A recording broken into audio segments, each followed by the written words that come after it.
When the princess made peace, a sister was recommended by her father to the emperor as a substitute for the princess, only to be promoted to that position. Soon after she married off to the southern barbarians, she was beaten to death by her husband. Her mother went to the palace to beg the emperor to return her body to her homeland, but the emperor refused.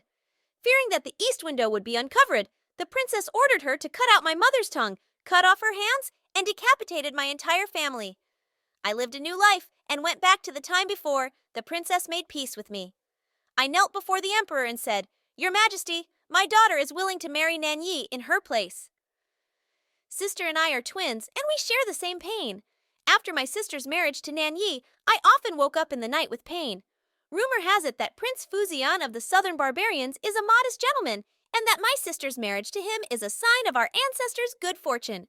Only I know that my sister did not have a good life in Nanyi. Sister married to the first year of Nanyi, the sky flying snow, northern Guangdong earth wrapped in thick ice and snow, white blinding, cold heart shocking.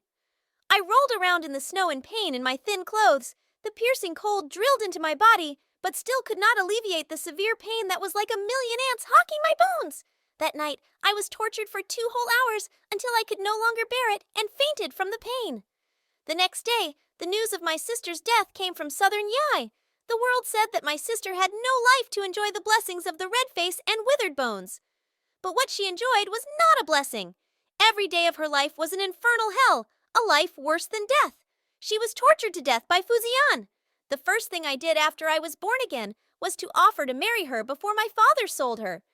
At that time, the envoys sent by the southern barbarians to northern Guangdong had just arrived, and my father had not yet had the opportunity to see the face of heaven.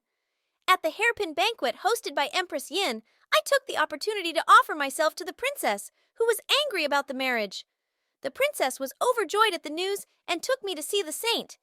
I knelt in the golden palace, my tone firm. Your Majesty, my daughter, from the 9th rank of Hanlin Academy Royale Decree.